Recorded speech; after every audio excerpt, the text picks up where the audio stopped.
Untamed is going to be untamed. It's going to be a little crazy. I want to talk to my people. I want to talk to my brothers and sisters. We can have grace and humility in how we interact with other people.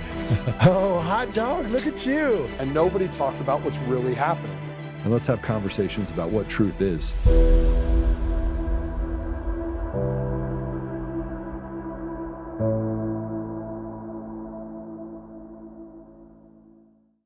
In September 2020, FEC United founder Joe Oltmann had infiltrated Antifa to uncover journalists who were active members of the Antifa group attacking his company in Colorado. Joe, you infiltrated an Antifa conference call this past September and accidentally came upon a top Dominion voting systems executive named Eric Coomer. Describe that call and what it led you to find. It was interesting how the call started. Somebody says, "Who's Eric?" He says, "Eric's a Dominion guy." Someone actually said, "Hey, go ahead." Told him to continue speaking. And someone interrupts and says, "What are we going to do if effing Trump wins?" And Eric responds, and I'm paraphrasing this, by the way, "Don't worry about the election. Trump is not going to win. I made effing sure of that." And then they started laughing, and somebody says effing right. And so I just put a simple Google search to start, which was Eric, Dominion, Denver, Colorado. And Eric Coomer came up immediately under Dominion voting systems. Turns out Eric Coomer held a top position at Dominion. With a PhD in nuclear physics, Coomer joined Dominion as vice president of engineering and holds several patents with Dominion, ensuring users can adjudicate ballots from the machines. The very function Ron Watkins pointed out as a huge red flag. After the election, Oltmann was sent an article highlighting Eric Coomer from Dominion. Oltmann started looking into Eric again. Eric was the director of strategy and security at Dominion and a shareholder in the company. When I got into his Facebook page, that's when things really started to kind of come together for me that Eric Coomer was this, that he was not just Antifa, he was responsible for putting his finger on the scales of our election.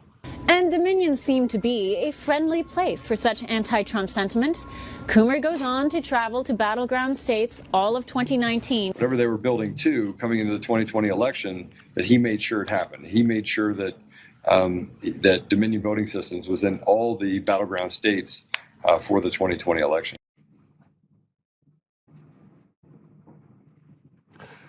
Coincidentally enough, I'm wearing the same blue type of shirt that I was wearing in that. I was not wearing the same blazer, though, so maybe I should have. But I want to say happy birthday to Eric Coomer. It is his birthday today. And I put this post up that I think it's important for us to take a look at. Let's put the post up. Breaking and not so sure you understand this coincidence. President Trump planned his announcement today. Did you know what else is today? It's Eric Coomer's birthday. The radical leftist Dominion Director of Strategy and Security who sued me and others for speaking truth about him. The same one that went to Fulton County grand jury to testify to have President Trump indicted. Don't worry about it. Trump's not going to win. I made effing sure of it. The skinhead, drug-addicted Antifa radical that posted about killing cops, dead presidents, and how he hated President Trump while in the driver's seat for over 50% of the vote of the American people. That had a key role in our election systems. Yeah, that Coomer. The same Eric Coomer that ran into a building, lied to the police over and over again. The same one that wrote about raping his then wife and making her bark like a dog. The same one that gave Serbian coders access to the code for Dominion systems. The same Coomer that was the chief architect of Sequoia voting systems in 2005. It was owned by Smartmatic, which was owned by Venezuela. Yep, that same one. The Swiss Army knife for Dominion CEO John Polis. I don't believe in coincidences. Today will be a great day. Happy birthday, Eric. I pray you get everything you deserve and more. I pray no one softens the blow of today, and President Trump lets the full boom down on the head of those who have wronged our nation. And there is Eric Coomer today. It's pretty close to what he looks like right now. And that leads to something else. There is a ton of emails. We're going to have some guests that show up. So just tell me if you would when guests do show up. I'll bring them right in because we want to spend the time to wish Eric Coomer a happy birthday. So I brought some guests in to say happy birthday to Eric as well. It's been an interesting set of circumstances that led us here. For those of you that don't know, I gave a deposition last week. I was pretty upset over the fact that I think I've given 7 or 8 depositions. But in that, they called me a Russian agent. They said that they made the accusation that I put tracking devices on their vehicles for the lawyers. They said that I had somebody in a park that was watching them. They tried to discount people coming to my home with guns and the powder that came through the mail, and made up some huge story that I finally had to go back and get other affidavits, which we have, that kind of walk through disproving the things that they just made up, because that's all they do is make up things. And then we have this is from the skiff that Eric's emails. For anyone that hasn't seen the old document from Eric Coomer from Dominion when he used to be with Sequoia, he blatantly talks about transmitting data from their machine through a wireless modem, including vote tallies, updates, changes, voter rotation, representation. These machines were specifically designed for fraud. How much proof do you want? And there you have it for Eric Coomer. This is Eric Coomer, and it goes through and it says, this is a new functionality on election night. And this was way back in, I think it was 2006. Yep, April 25th, 2006. Now, they've denied a lot of this stuff, but it goes through the log and saying that, trust us, bro. Trust us. We have access to the machines. We can go in and change whatever we want, Wreck-It Ralph. But you have to trust us because we're trustworthy. We get access to everything. He also admitted that he gave access to Serbians, to the source code in Denver, Colorado. Said, well, he didn't have access to the machines at the local level. And I go, man, it gets worse and worse. You have actual county clerks that are saying, I don't have control of our election systems. Today, multiple states, it's now Liberty Vote. And again, of course, Liberty Votes is just passing it from one cartel ownership to another. But I want to show you this. This is Patrick Byrne talking about Coomer admits in his deposition as far as the Coomer v. Byrne. Byrne was sued as a result of this as well. Let's go ahead and play it.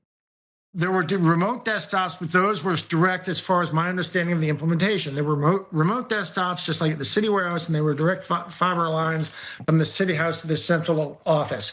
That completely blows up the whole story. He's now acknowledging that he was on the machines during the election of 2020 on a remote desktop, which is what I've been telling you for, for a year and a half. I've been talking about there's been this virtual machine created inside the system that they do all their shenanigans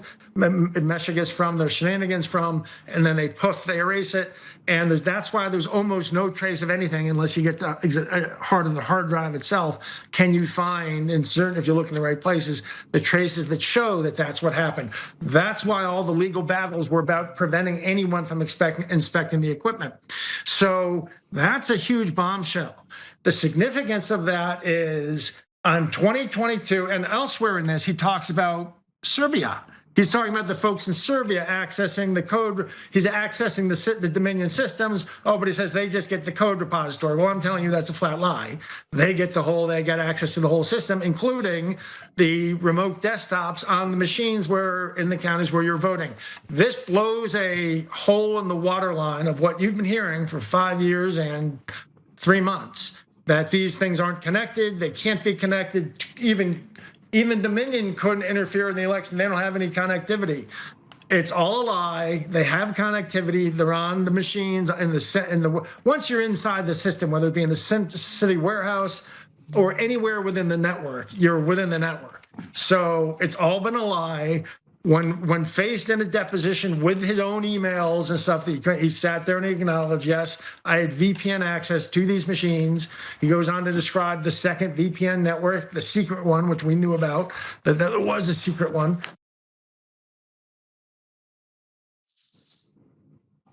It just unravels over and over and over again. 5 years later, we learn about things related to the Serbians. Now, we were already told before that they basically built the code. He said he never actually wrote an ounce of code. He wasn't responsible for it. He contradicted himself in so many different ways. from what he testified at the grand jury indictment of President Trump that led to the indictment of President Trump, all the way down to the things that he had to admit once they knew that they had access to those emails. Now, he had help. He had judges that stood in the way in the Dominion v. Patrick Byrne case. All of that information was sealed. So it can't be used. Now, we have evidence that shows that Eric Coomer is involved in it, that he was on that call, that he actively participated and bragged about it. And nothing's changed other than the fact that now Eric Coomer doesn't live in the United States. His lawyers have been caught lying more times than it's easier for them to breathe than it is for them to, or easier for them to lie than it is for them to breathe. And let's not forget. Let's talk about the prime time. Let's talk about what's happening tonight. President Trump plans to announce his prime time address, bombshell evidence that China interfered in the 2020 election to help Joe Biden win. I don't think that's right, actually. And discloses that there are over 100,000 non-citizens, including illegal aliens, on the voter rolls. Here's the problem. We got to the bottom of it with the Mesa County reports. Those are machines. The stealing of elections is quite evident all over the place. Now, let's not forget that today is Eric Coomer's birthday. President Trump could have done this every single day of the week, but he chose today. Why? And I don't want you to forget this. This is a clip from the former Director of National Intelligence, Tulsi Gabbard, talking about foreign interference. Now, could there be foreign interference? Yes. But was it facilitated by people who are domestic terrorists in our country? Yes, it was. Let's go ahead and play it. And lastly, sir, as you know, declassification and rooting out weaponization and politicization of the intelligence community is a huge priority. You know more than anyone else the very dangerous and negative consequences of that. I've got a long list of things that we're investigating. We have the best of the best going after this. Election integrity being one of them. We have evidence of how these electronic voting systems have been vulnerable to hackers for a very long time and vulnerable to exploitation to manipulate the results of the votes being cast, which further drives forward your mandate to bring about paper ballots across the country so that voters can have faith in the integrity of our elections. All right. So I just want to, on the heels of that, we talked a little bit about what Patrick Byrne stated. We are joined by Patrick Byrne to wish Eric Coomer a happy birthday. Patrick, welcome to the show. Hello, Joe. Hello, Eric. Hello, Eric. Happy birthday. It was a coincidence. I mean, it's quite the coincidence. Is it not quite the coincidence? I'm sure it's a coincidence, but these things happen. I'm trying to get myself centered. It must be. There you go. These things happen. It's kind of funny. You and I were last together with Eric Coomer in a room, right? We were. Have you told your people about that strange day, about the fist fight the guy tried to pick? Yeah, he tried to pick a fight with Peter Ticktin. We talked about it. I think I had you on here, and you described it as, by the way, I've seen Patrick is one tough dude because he wasn't having it. He's like, oh, you want to pick on him? Well, pick on me. You know what was funny about that, though? So I don't know if you remember the actual chain of events for about 30 seconds. You were out in the lobby. And you were over, if I remember correctly, you overheard them talking, and you sent a text to us saying, you just overheard them say, this deposition cannot go forward. Under no circumstances can it go forward. And I got that text and I read it and I thought, that seems odd. And then a few seconds later, I see Peter Ticktin come in, and Peter's 80th birthday a couple of days later.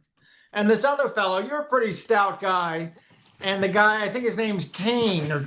Charlie Kane, his attorney. Charlie Kane, he's a tough guy like you. He came in, and this would happen right next to me, and he got up and he pinned Peter against this table. So Peter's legs were against the table. He was bent over.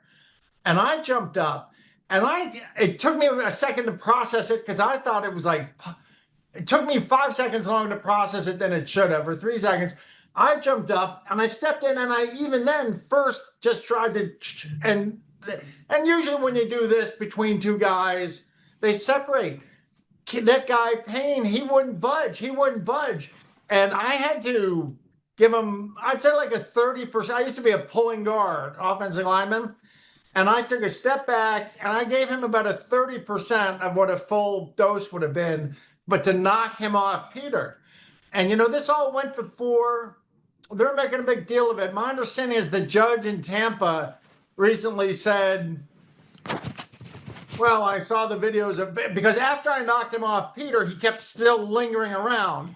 So I sort of did the bar room, I just got between him. I was there. I was like, Patrick. You kept saying he's trying to, don't hit him. He's trying to get the deposition canceled. Don't hit him. But so I was like, horse between two bales of hay, trying to figure out what to do. But then I did kind of shove the guy and keep him back. That part ended up on film. The judge recently, there was a hearing or something, because they're trying to make a big stink about this. I did hear that the judge, correct me, but the judge ruled, like, I don't like the way Byrne acted in that video, but forget about Byrne. If you guys want to keep pursuing this, you gotta, they're taking it somewhere. Did you know that that Charlie, is it Kane or Payne? Charlie Kane. They're trying to make it like an assault between him and Peter. They're trying to, are you aware of that? But we slowed down the video and saw where Charlie Kane in the video in the lobby assaulted, Charlie Kane assaulted Peter. So you were able to slow it down. You can see where Charlie Kane actually pushes him. So that's the same thing he did when they came into the room. I had trouble processing him. I thought, lawyers love to posture, especially in front of their clients. They love to posture. And I didn't really quite believe it. I thought it was almost play acting for a few seconds till I saw Peter with his legs pinned against the table and being bent over backwards. I thought it was kind of play acting. Sorry. No, I mean, but you got yourself composed. You got yourself composed. Eric Coomer walks in, he's like, I saw everything. I was like, you didn't see anything, you liar. Did that guy? After it broke up.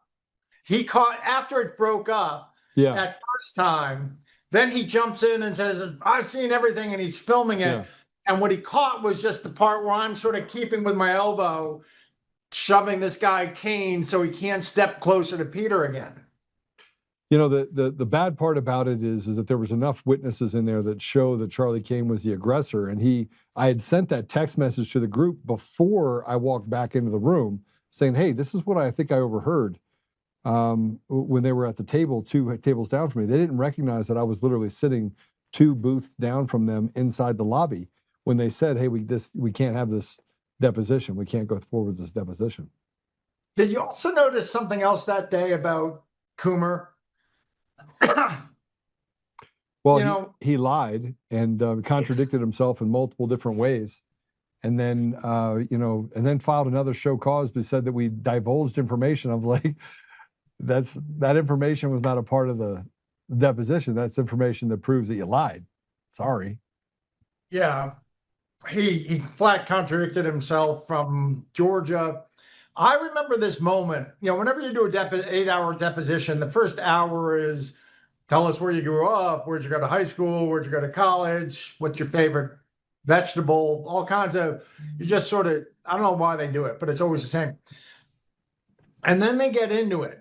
And about 45 minutes into it, the first tough questions started coming. And there was this moment I just saw the guy pause,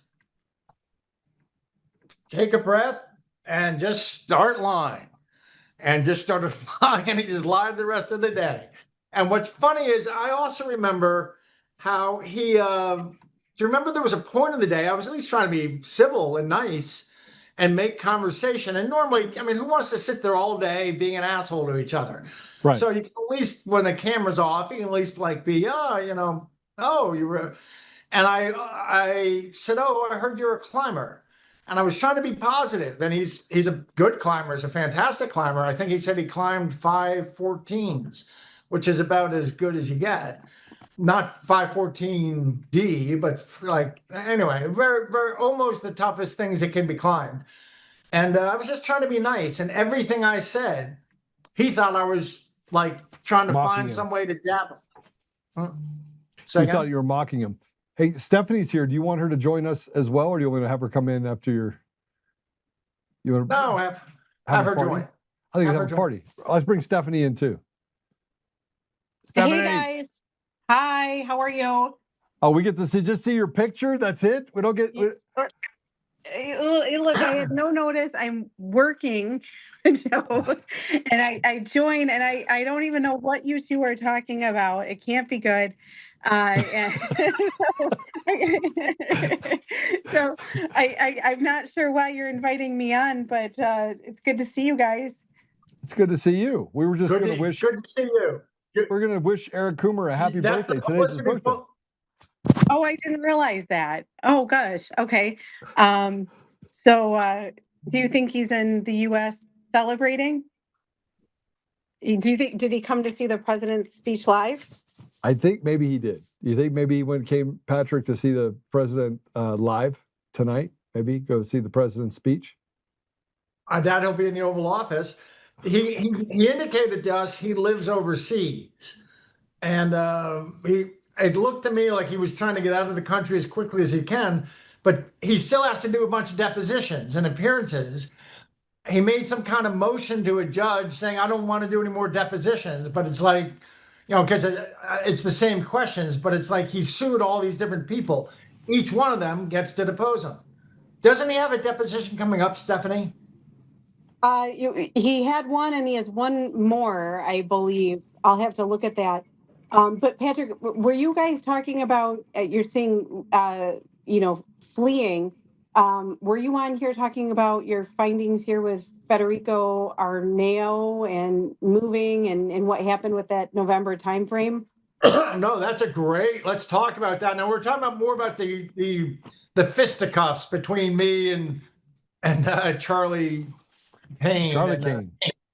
Well, I'm not going to go into that, but all I can say is I know Peter's frail, which he'll never admit, right? He's a frail 80-year-old man, over 80. And I know that you were absolutely protective and just very upset with what happened. But let's not go into that.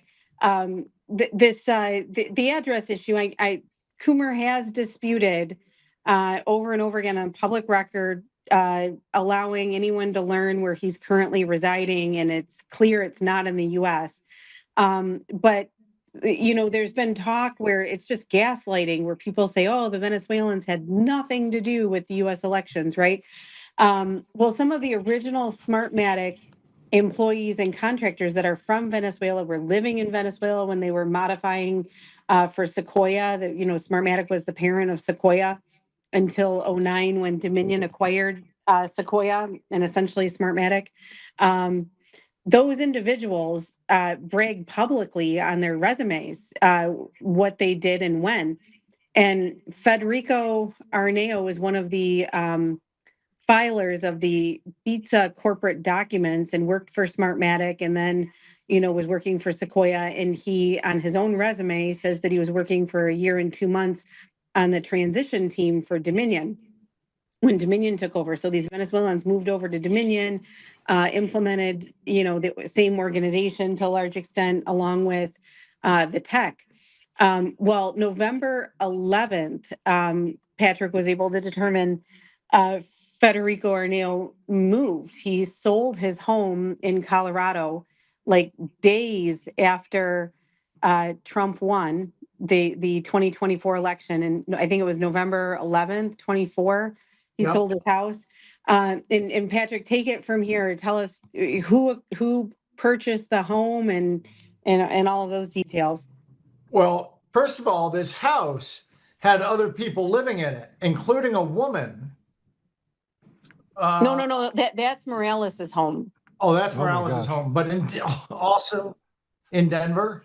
Yeah, in Colorado, I think of Aveda. I think this is hilarious. Ronald Morales had a home in Denver. That living in the home is this woman we put up on. I think anyway, a woman who's a Venezuelan, comes out of PDVSA, comes out of Smartmatic, and went on and was working in NIST, the National Institute for Science and Technology, Standards and Technology, which is NIST. which works with the EAC to set the standards for the election equipment. Yeah. So she's working in NIST, but she's one of this. These are like two. The Arabs have a saying: people can be two asses in one pair of underwear. This is, this is like six asses in one pair of underwear. So they've got their own Venezuelan communications engineer in NIST advising the EAC about security. Anyway, Ferdinand Arnau owned a house. And by the way, these people, I was on a show, Emerald or Alex the other day, where we put up their LinkedIn profiles, and their LinkedIn profiles say, I was at Smartmatic, then I moved to Sequoia, then I moved to Placer County,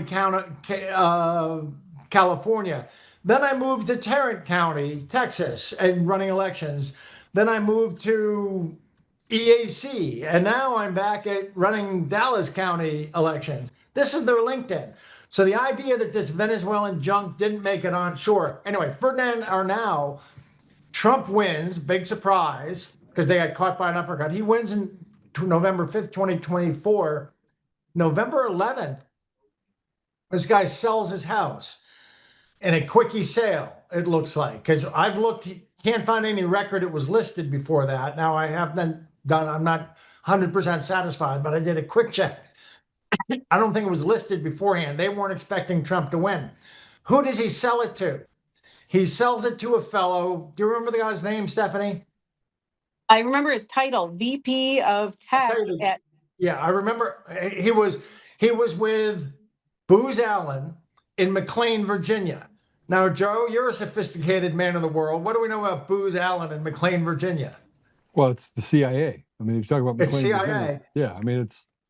And Booz Allen's also the company that leaked Trump's tax returns. Yes. So it was Christopher Meyer, Patrick. Christopher Meyer. So Christopher Meyer of Booz Allen, McLean, Virginia, suddenly buys Ferdinand Arnau's home less than a week after Trump has a surprise victory. Sure surprised the other guys. Surprise victory. He sells his home. Who knows where Ferdinand Arnau is today? I'm sure it's someplace warm and sunny, though. I think it's Federico Arnau, Arnao.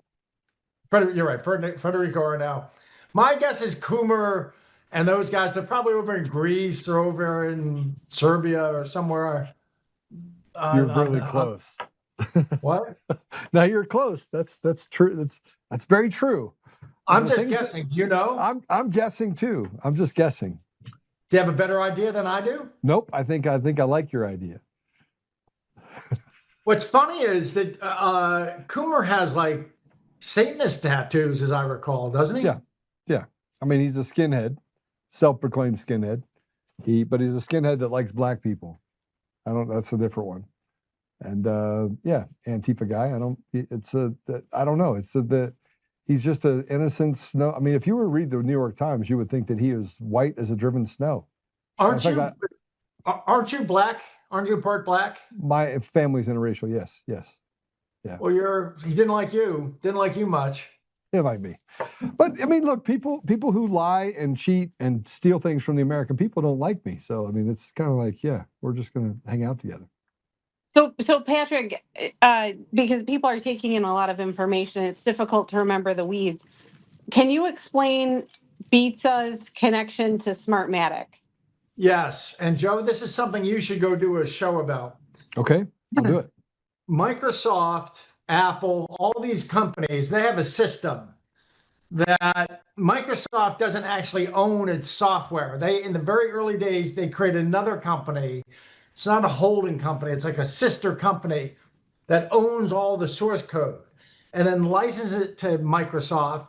And then Microsoft licenses it on to et cetera, et cetera.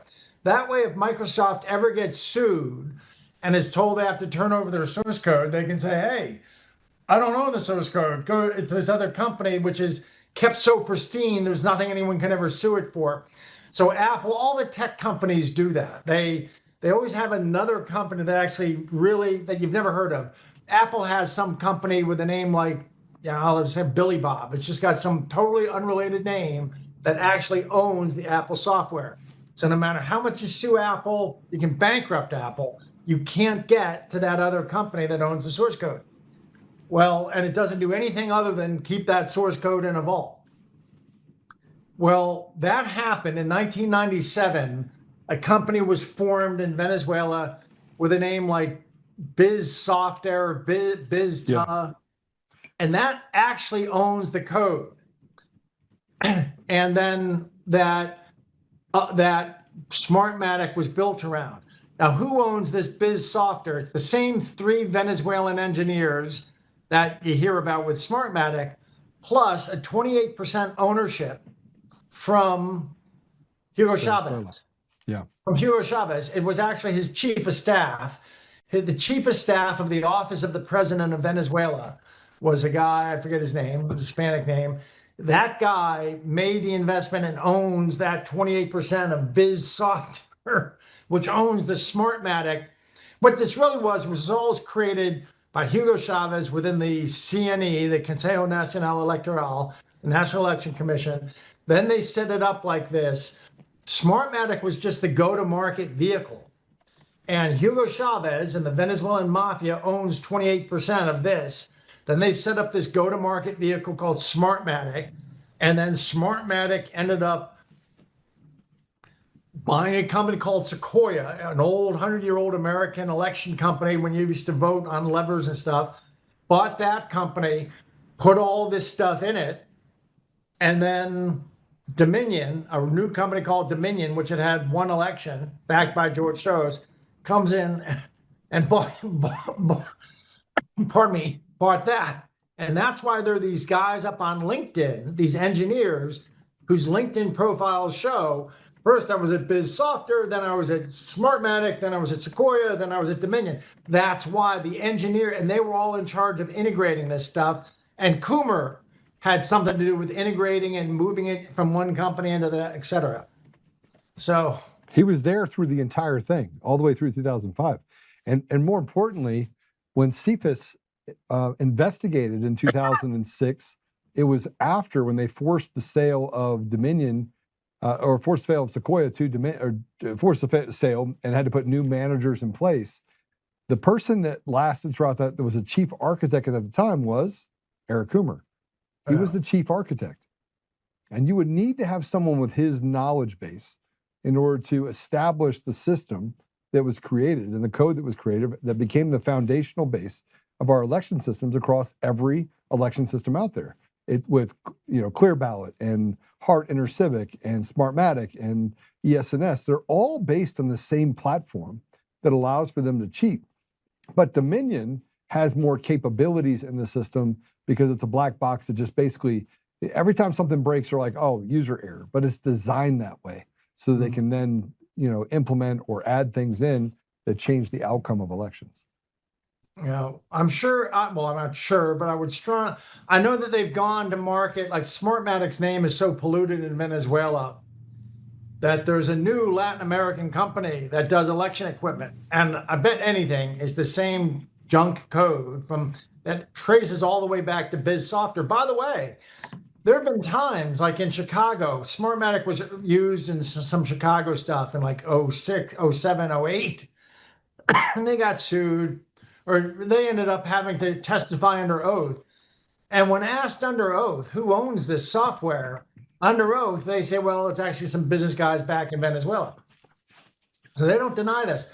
The European Union looked into some election in Venezuela, I think in 04 or 06, and they wrote an EU report.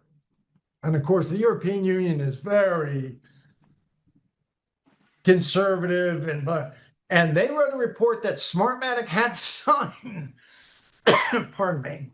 That Smartmatic had to sign. And that report said, yes, this is ultimately all the code when you pierce through all the licensing and divesting and blah, blah, blah, blah, blah, blah. All this is really owned by some guys back in Venezuela.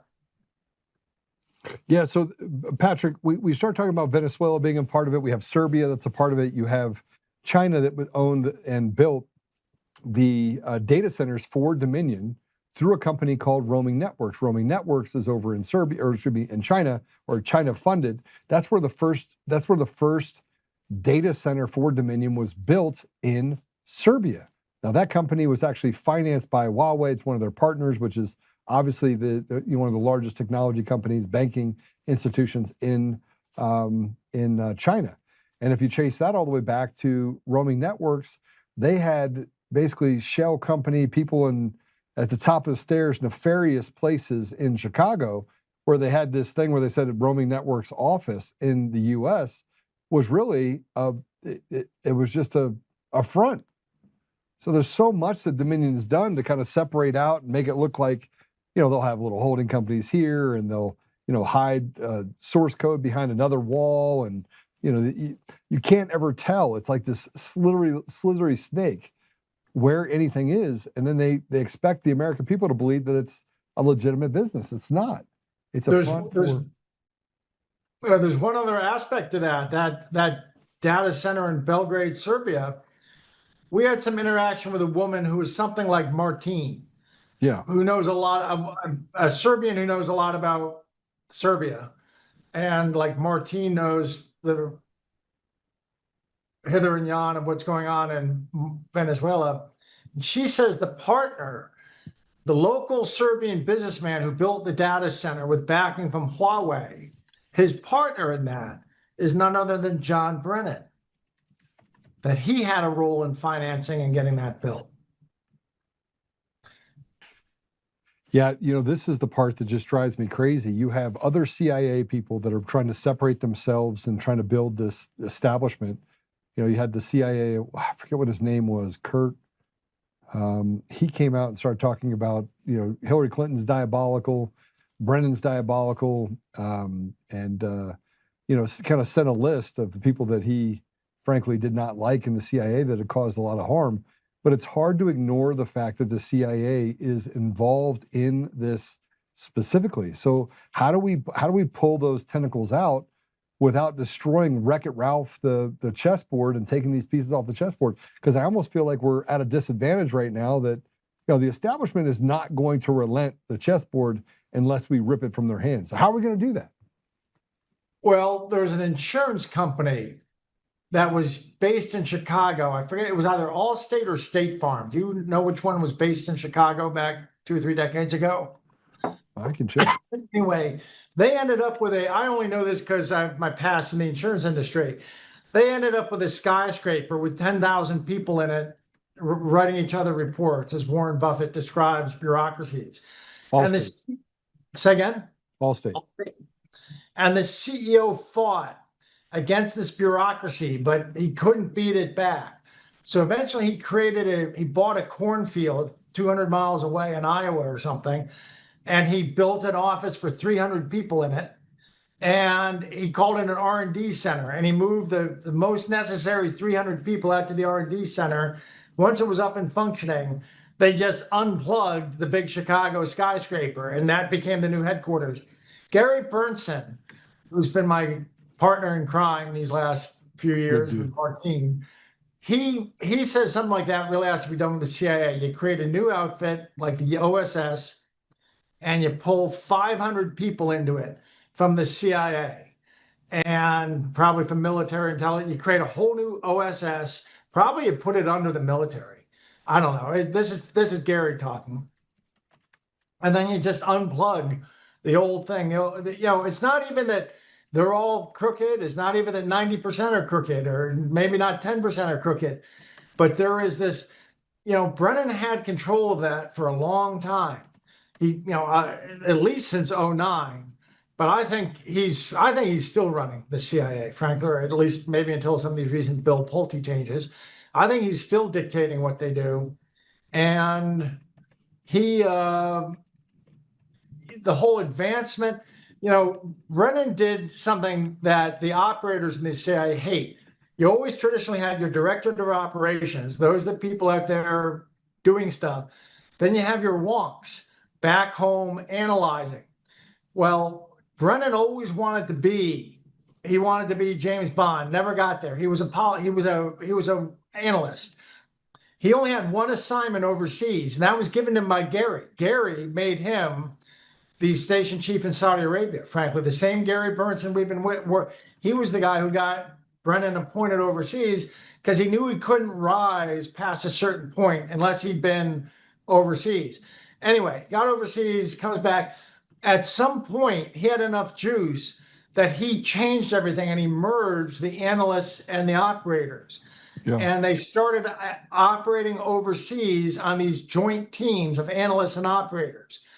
And according to everybody I've ever known, they say it was a tremendous mistake. You have these analysts trying to be James Bond and trying to run teams of operators, and it really destroyed the agency, say smart people I know. So I hope you don't have to kill the whole thing because of institutional, I mean, it's part of history and so on and so forth. But maybe what you do is you do what Gary says to this new group, and then you gradually take on more and more functions of the CIA, and as you let it melt, and then the thing becomes your new CIA. That's probably what you have to do.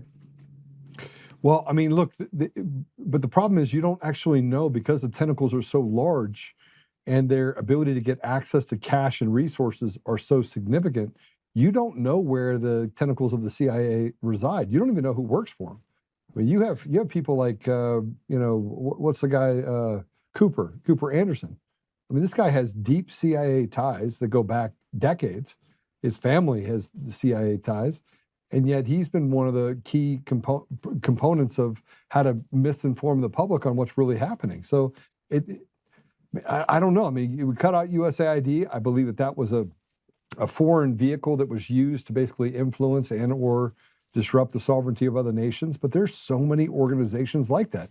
Doctors Without Borders. I mean, I could just go down the line of organizations that are infiltrated by people in the CIA whose main role is to create policy that favors an outcome that maybe doesn't favor the interest of the public in America, but definitely favors this small group of people that control what's happening globally.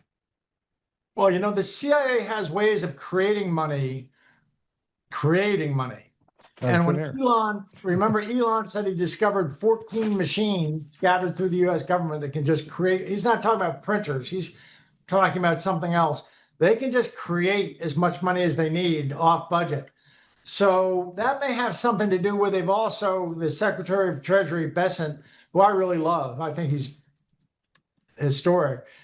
He said that they've discovered that NGOs and charities have $14.6 trillion saved.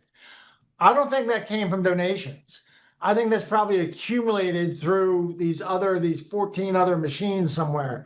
So they have 2-3 years of the entire federal budget stored away in their bank accounts now.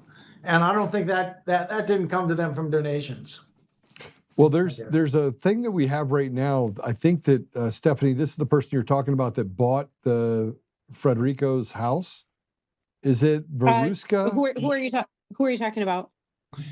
The girl who lived there. Yeah, that lived in. Can you show me? Veruska. Yeah, it was Veruska. You're on it, Joe. That's correct. Malav, can you put that up, please? I think this is the person that ended up living there with Federico, and she's from Venezuela. Yeah, and she no. Patrick, that's the one that you located that is living with Morales. Yes, Morales. Yes, this is Morales. Oh, Morales both in Denver. out of PDVSA. What's that? Both from PDVSA Oil. Yeah, the oil company is really where these people started. Then they got moved into Smartmatic back 27 years ago. Put it up, please. All right, so here you go. This is Veruska Malav. She got the Reviewer of the Month award from Communications Engineering. From whom? From whom did she get the award? I think US Gov. That's NIST. She got it from National Institute of Standards and Technology. Yeah, in September of 2025. Sorry. Well, Joe, the number of people where, per their own profiles and resumes, brag about working for Smartmatic in Venezuela for the time period when they were stealing elections for Hugo Chavez. that currently live in this country working for various different companies is just alarming. And Pat, we were discussing this recently, Patrick, and we were just, we know the U.S. government is looking at this, but it's really concerning. Yeah. The network that's here.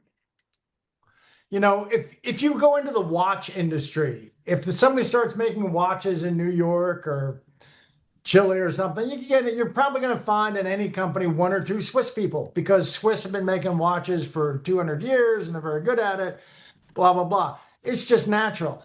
So it's odd in the U.S. election industry. Yeah. So how many Venezuelans there are? Do we associate Venezuela with really knowing how to run good elections? But there's these Venezuelans scattered throughout it. What could it mean? So why is it that we can't get to the bottom of this? We can't be the smartest people in the room. I mean, obviously you're really smart, Patrick, but I mean, what I'm saying is that they have people that work in the government that should be able to uncover Present this company fraud. here, Joe. Well, I mean, I can't see your picture. Invite I just see this hot woman in the middle, and I'm like, who's that? Oh, that's Stephanie. Looks like she's ready to start a TV action series, isn't she? Stephanie's brains. She's the brains and the beauty. I'm just the chutzpah. Of this team. I love giving Stephanie a hard time about that, though, because people underestimate her a lot. Isn't it funny how good she is? She's so sharp. Well, that's actually a lesson I learned from one of my first supervisors when I passed the bar. I was a young attorney, and he said, look, there's going to be a lot of attorneys, that you go against that think you're stupid. Make sure that you don't let them know how talented you are and how smart you are until the very last minute. And that was great advice.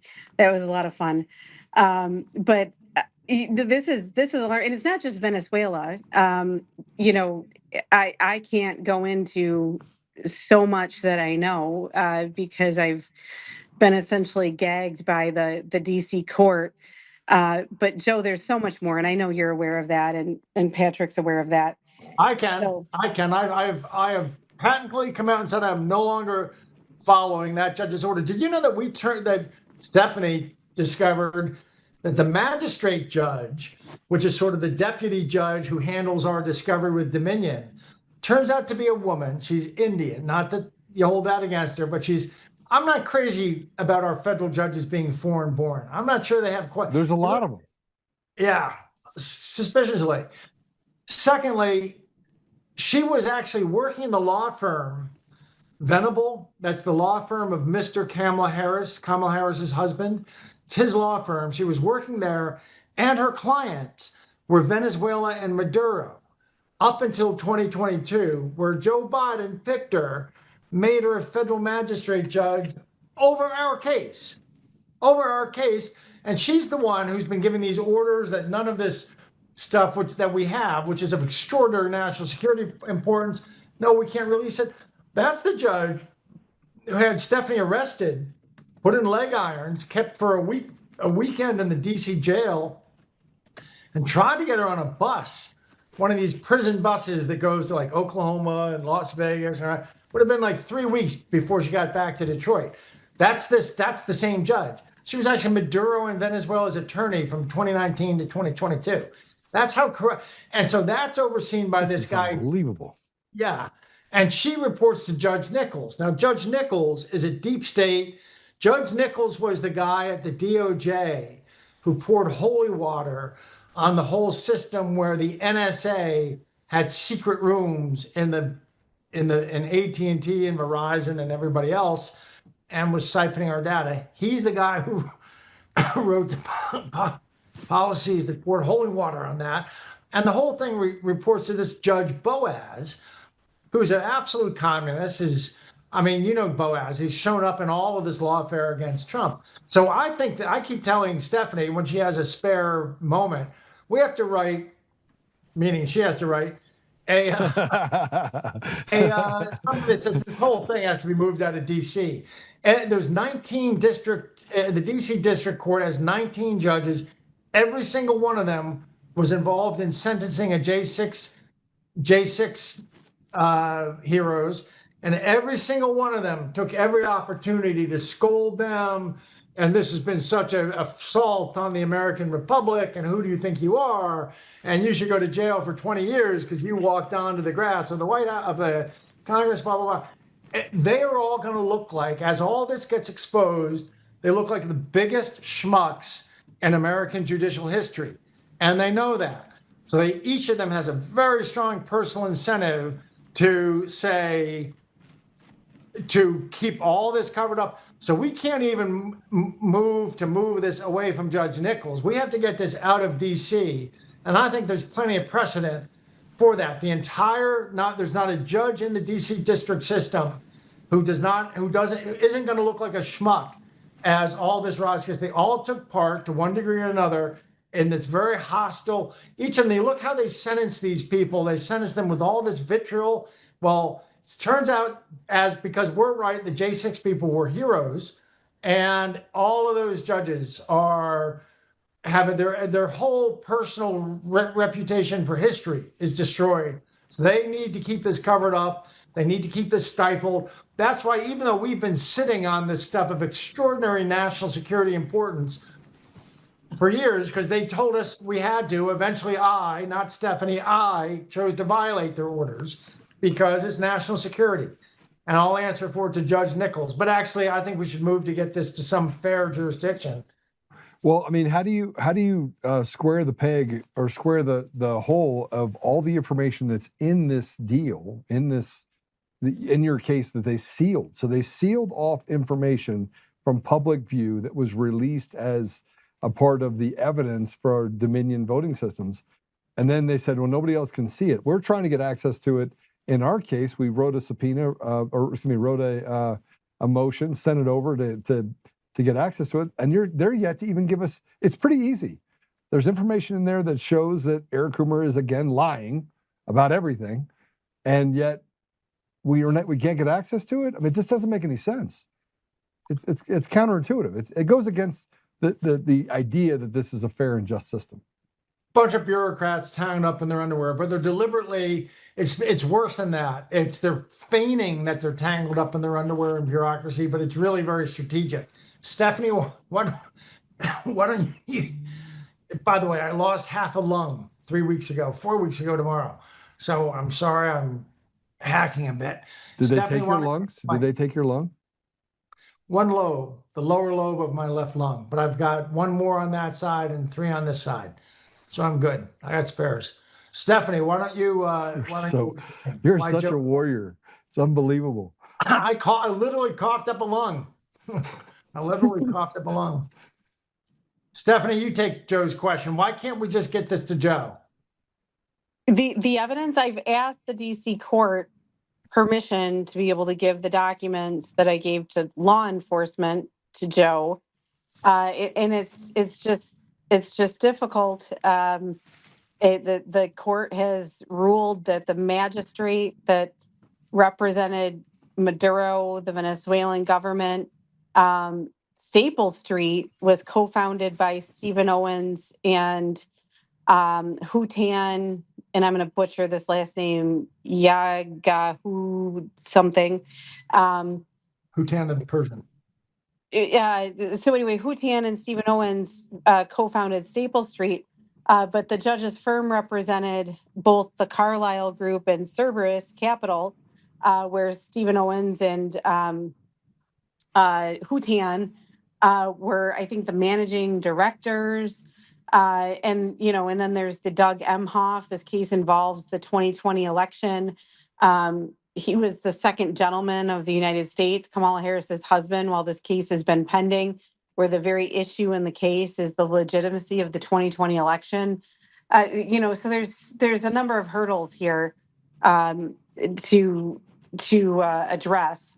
But I think Patrick was doing a great job where I can't talk about the documents. Patrick's not supposed to talk about the documents, but all I can say is that I gave them to law enforcement for a reason. And I said in court, they contain the most significant crimes ever committed in U.S. history. Let me talk about one. Let me talk about one document. I better drop. I better drop. I was working and Joe asked me to hop on here. I didn't realize, what was going on here today, but I need to drop. She's running from us, Patrick. She's running from us. I'm not going to get accused of doing anything improper here. So And for the public record, do you want to advise me, and not that I'm going to listen, but do you want to advise me that I should not discuss that document? I just did. Okay, side note, let the record show Stephanie advised me not to discuss that document. Stephanie, you sign off, so I'm going to discuss the document. Bye, Stephanie. See you later. All right. Rasmussen put up on Twitter yesterday. So Stephanie turned this stuff over to law enforcement. And the argument is, at my instructions, the argument is like, you can promise anything you want to another party to keep stuff secret. But when they turn over their discovery, if you find a severed head in the box, it doesn't matter what your private contract is with somebody. I have an obvious legal duty, especially Stephanie as a lawyer and so forth, and me with my obligations. So I instructed her to turn all this stuff over to law enforcement when she found stuff that was really damning. And then law enforcement, Dar Leaf, who had an open investigation, has over time put some of these out in the public domain in letters to Congress. Yesterday, he did yesterday Rasmussen drew attention to some of them. And you ought to look those up. It turns out that, so first of all, Dominion didn't even say they had any employees in Serbia. They wanted to pretend they were an American company. Let me tell you, they got nothing in America. They got a facade in America. The center of gravity is in Belgrade, Serbia. And in Belgrade, Serbia, there's the head of software development. Yeah. He's writing somebody in China about the pads that are coming through customs in Shanghai.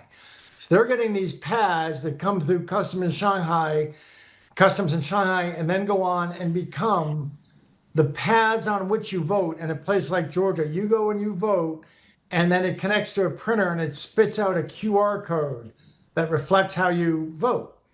Well, it turns out that that's all Chinese. It comes from China. Not only is the pad made there, but China has opportunity to change the firmware.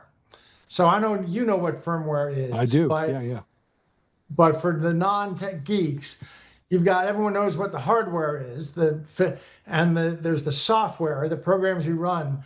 But between hard and soft, there's firm. And the firmware of a computer is when you turn the computer on, it's the most basic, BIOS, basic input-output system. It's like the very minimalist software that's burned into the system that says, okay, computer. It's permanently embedded. It's permanently embedded. It's permanently embedded. This is your screen. This is your keyboard. This is the connection. Just the very basic stuff. So then it can turn on its hard drive and open up the real operating system. Well, that BIOS, before it gets shipped, China is in there tampering with it. They're in there tampering with that, which means it comes to the United States and you vote on it in any place that you vote on those pads, and then it prints off a QR code. Basically, China is doing the tallying. They are actually in the software that does the tallies, is what that means, of the votes. So this thing, everything is compromised. Everything is compromised. But Patrick, I want to take a more academic approach to what you just said, because I think it's super important. China can influence any election. Serbia can influence any election. It takes domestic actors to execute on those things. They basically, you could have, say that you can have a machine run the machine, but the machine still would know that this is happening, right? So there's still things that Dominion would know, Polis would know, Coomer would know. They knew, and they were complicit in that behavior that came from China. They had roaming networks build their data center over in Serbia. They used people in Serbia that had not passed any background checks. We were a couple decades removed from Kosovo. It's not like we're good friends. There's people that don't like us over there. They would love to destroy the very essence of what we are as a country. And let's not forget that Dominion voting systems did not start in Canada. It started in Serbia, then moved in office to Canada, then adopted John Polis and merged into another company that John Polis had, and then came to the United States and consumed Sequoia. So there's some major things that I think that, again, I look at it from the perspective of we have Maduro's bookkeeper, we've got Maduro in place, we've got all the things that show how money's been moved around. China is involved in the firmware. This is a global conspiracy of treason in order to subvert the vote of the American people. Yeah, I think it goes back. There's some evidence. There was a Serbian, this may trace back all the way in Serbia to 1974, which would tell me it was a Soviet KGB operation or GRU operation. 1974, a very long-term plan to penetrate our election systems. Because once you do, and once you can put a thumb on the scale of elections, somewhere along the line, the ultimate boss shifted to China. And in Xi'an, China, there's a military intelligence institute where they study every nook and cranny of every democracy. There's 3,000 counties in America. I'm sure they have an expert on 3,000 counties. And they knew better than to just flip everything communist, because we'd all wake up and say, well, that was a fake election. So what they've done in the US for 16 to 20 years is change elections from the grassroots up. They know who's running for dog catcher, they know who's running for police chief, they know who's running for prosecutors, and they know who's running for the school boards. So they've changed us in this way that it looks to old timers like me, it looks like a foreign country. Schools teaching that boys can be girls, girls can be boys, and you can learn all about Islam, but you can't say a prayer. Oh my God, if you say a prayer in school. So you can't even have a prayer club. You can have a chess club, you can have a Muslim club, but you can't have a prayer club, Christian prayer club. So the people who have been put in place to make that happen have been this long-term project from China. China is the ultimate, let's say it's a Cuban Venezuelan, they're the offensive guard, offensive tackle of the operation, but behind the halfbacks and fullbacks and quarterback, you get up into places like Serbia and Iran and China. Yeah, so it gets worse. We have this post. I think we should put it up. I think it's really important. This is from Rasmussen, which says, "Good morning. Remember Dominion. We don't have offices in Serbia. We don't have anything to do with communist China. We don't create election stealing virtual machines. We assure all Americans that our machine parts are safe." And then inside of this, if we can just go down to the actual first one. Look at the part that's in purple. The parts that are in purple. Can you blow those up and read them? There we go. So if you look at this, that's the office at the top, which is Manager Software Development and Dominion Votings. And there's the address in Belgrade, Serbia, right? Now, the interesting part about this is that you'll see some interesting names in here. Meanwhile, the tablet's arriving at Shanghai Customs. We're waiting for customs clearance now, expected next week to get the tablet. And this goes through the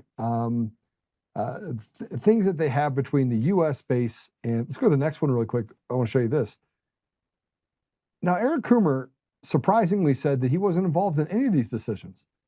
And yet, if you go to the second picture, you have some really interesting names here. You have Ronald Morales, you have Nicole Nolet, and you have Eric Coomer. You see that, Eric Coomer?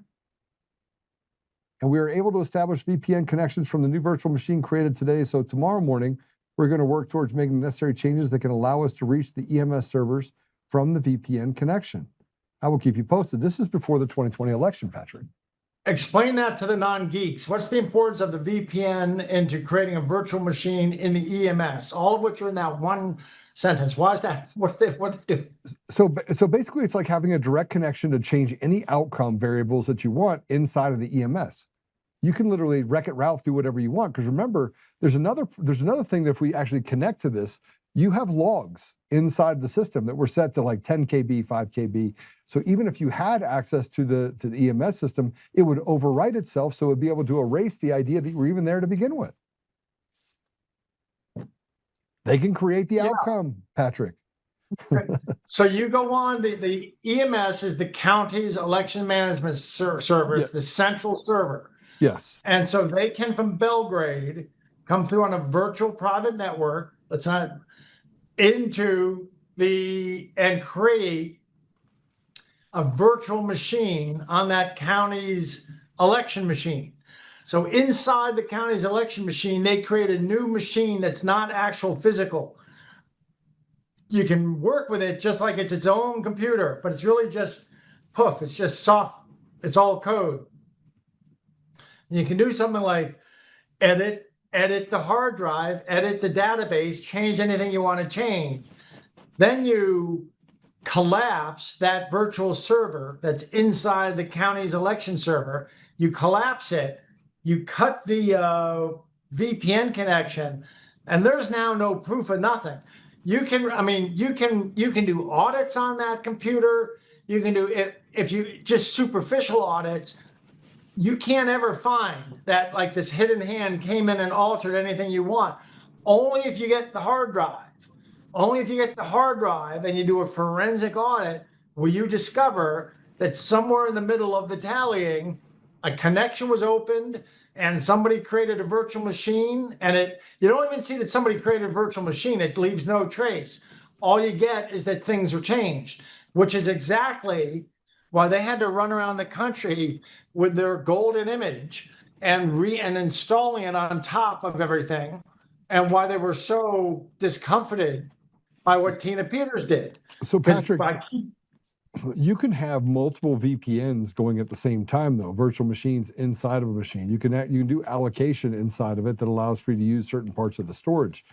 But you have what are called stored procedures, which allow for you to basically hide and degrade any sort. You could change anything because they could get in, just activate a stored procedure, and they could do the rest for you if you had separate databases. And if you saw what happened in Mesa County, where they had separate databases of voters and output variables. And so when Tina Peters went through and made that image, she was able to uncover that they were running, MySQL management software, which allowed for remote access, that it had a separate database of voters. It was meshing in previous election records with new election records. And all this was overwritten when they put in the new trusted build, right? So we can see that the mechanisms and the machine was designed to defraud the American people. My issue is that why is it so hard for people just to look at it and go, just throw it all out? Paper ballots in person, make sure you have an ID. And why are we going through this struggle? And why are the American people being lied to? And why are we allowing the American people to be lied to by people who are just diabolically trying to make them slaves? Well, it's like what I learned when I fought Wall Street, that when you find corruption, you think the world works like the Pelican Brief. Julia Roberts figures out what the evil corporation is doing. They're polluting or something. She writes up her term paper. She publishes it. And the DOJ swoops in and the Washington Post swoop in and everything gets fixed. That's not how the world works. When you have corruption, there's a lot of mouths feeding at the trough and a lot of people benefiting, spreads through the system. And all of that comes out of the woodwork to try to attack you. And that's what's gone here. There are enormous forces at work. This is the most valuable prize in history. If they can overthrow the United States, I would argue they did overthrow the United States. I would agree with that, and it's been done over the last 20 years. This is slow boil. Yeah, slow boil, and they pushed us over the edge in 2020. We were never supposed to climb back. It's only because of patriots like you, about a dozen of us that kept it from sliding over the edge. And it's like that. There was some Sylvester Stallone movie where he's a climber.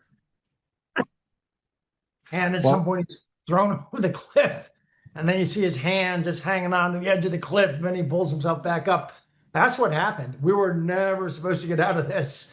And if it wasn't for the work that you had done as an insider and just basically the conscience of recognizing and having as much experience in this as you've had, I truly, Patrick, you and I have very strong personalities, and we've been fighters in this. But as I go back and I look at the last 6 years, I look at the people that have had the most impact on me continuing to stay in the fight and encouraging me, even if it's from things that I see.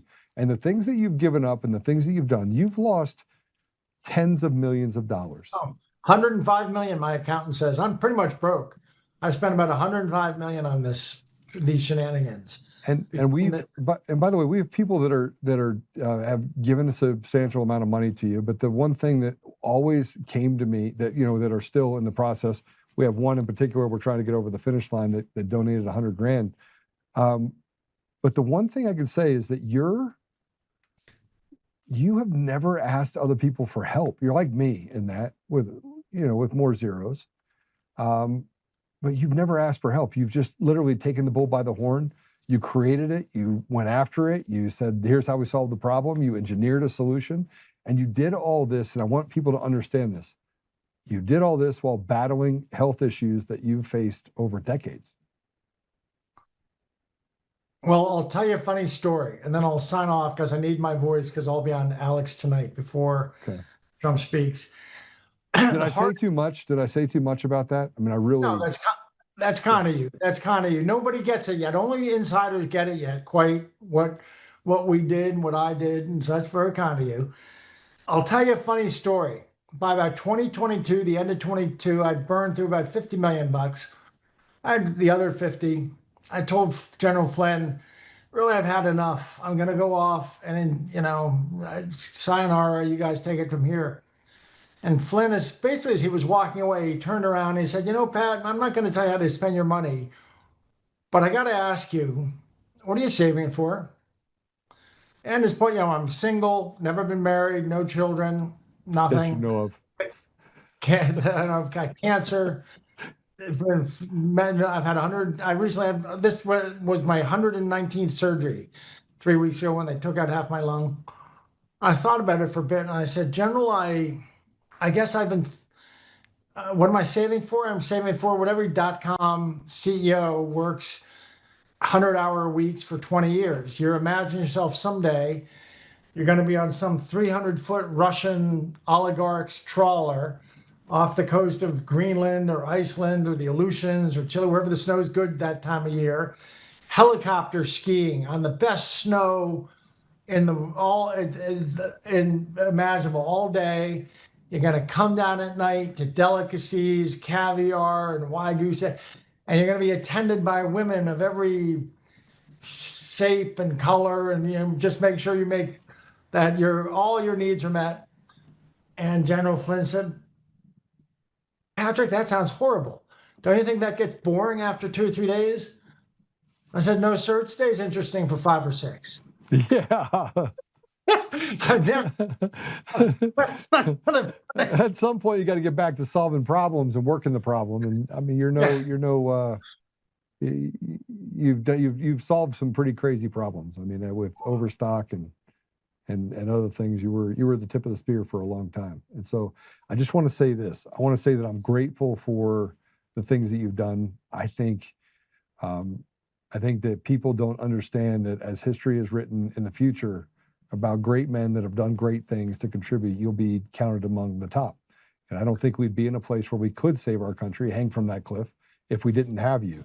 And I've said this to you before, but that gratitude that I have carries forward, and that it has been my surviving point. You and a few other people have been that saving grace of just understanding truth and just relentlessly pursuing it regardless of the consequences. So I thank you.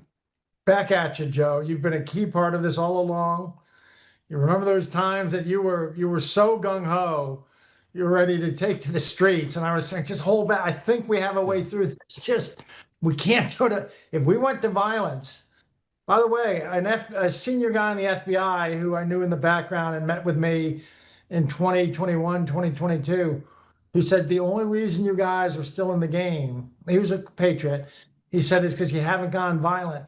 The other side had a plan for everything you were going to do, except for one thing, and that was staying peaceful. They never expected you to stay peaceful. That's the only reason you've gotten this far, and that was end of 2022.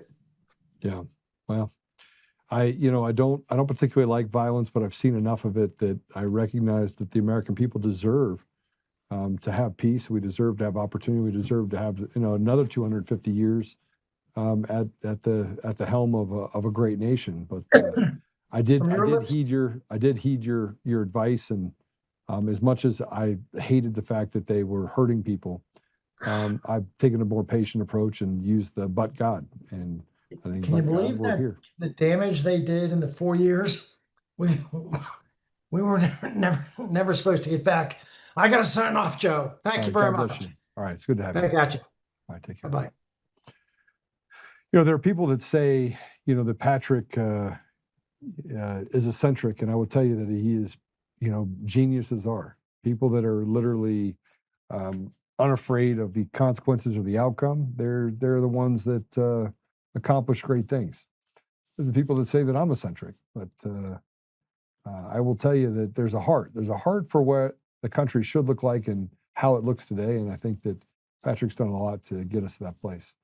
I want to before I go to a break, and I don't know when we're going to have Peter in. I assume he'll be in here soon. I want to play a couple of clips about Trump's speech tonight. And this first one is John Eastman talking about his speech that's coming up tonight. And this will give us a little bit of a peek inside. Let's go ahead and play this first cut. Dr. Eastman, obviously you're one of those people who were greatly targeted post-2020 election. You were indicted in Georgia, Arizona, right? They came for your bar license for being a quote-unquote election denier. What are you hoping to hear from the president on Thursday night as a person who, obviously, under President Donald Trump, you, Mike Lindell, and others were the next most targeted people. What do you want to hear from him? I want to hear what the evidence is that we had and had been classified in the deep bowels of the deep state that they were prohibiting being disclosed. I want to know whether the Chinese sought to influence our elections by hacking into our machines. I want to know how many Chinese driver's licenses were falsely deployed to create false citizen claims for people to vote. I want to know all of the information that we have. And I understand, and by the way, just so you know, this stuff has to be explosive because the left, based on leaks from people in the deep state, have already started trying to debunk it, preemptively. So it's got to be explosive. And I really look forward to the T's being crossed and the I's dotted on what evidence there was. We know for a fact, for example, that Mr. Cribbs' statement at the CISA that this was the most secure election in our history was just laughably false. We know for a fact that Bill Barr's statement that there was no evidence of enough fraud to have affected the outcome of the election was false on two grounds. There clearly was election illegality that affected the outcome of the election or had the potential to do that. And the second, he never had actually done the investigations to support that statement. I note the statement was not under oath. It would have been nice to put him under oath on those things. So I'd like to see all of that exposed because, quite frankly, and Mike Lindell, but also Patrick Byrne earlier, look, and President Trump in his brief response there at the White House today about what he plans on talking about on Thursday, I talked about the consent of the governed earlier in our conversation today. It is a cornerstone of legitimacy of government. None of us were around in 1787 when we adopted the Constitution. Maybe my old friend Rudy Giuliani was, but none of the rest of us were. And we give consent to the governed on an ongoing basis by free and fair elections. If those elections are not free and fair, we're no longer citizens in a free republic. We become subjects of an increasingly tyrannical government, the very subjectship that we threw off when we had a revolution against the king.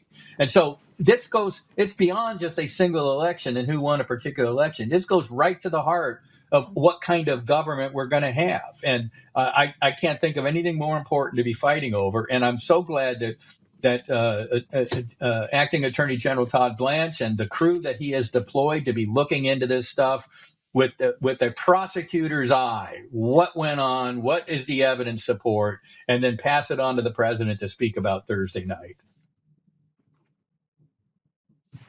There you heard it. That's from John Eastman. And then right after that, we had this. And so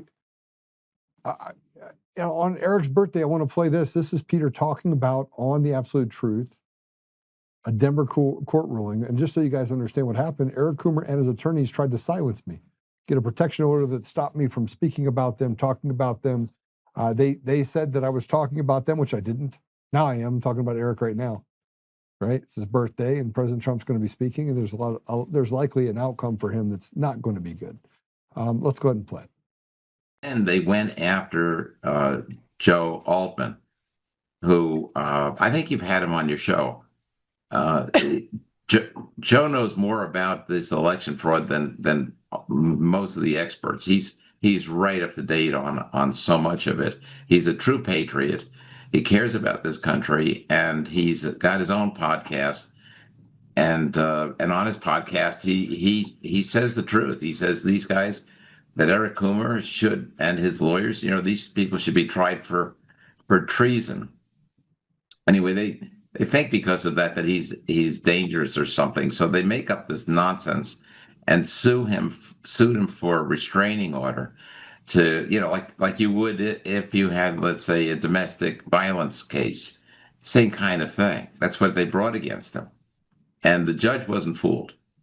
She saw that what this man was saying on his podcast were not threats, that it was just part of what he has to say about the election fraud. A little bit more truth. We're going to take a break. I'm going to see if I can get Peter Ticktin back on. He's not on yet, but I'll see if I can get Peter Ticktin to come join us to wish Eric Coomer a happy birthday on this celebratory night, because I do believe that, frankly, we're going to see some great things come out of tonight. You can tell that the left is panicking, and they should. Before we go to a commercial break, though, there is a post that I want to put up. I want to play this video, and this video is of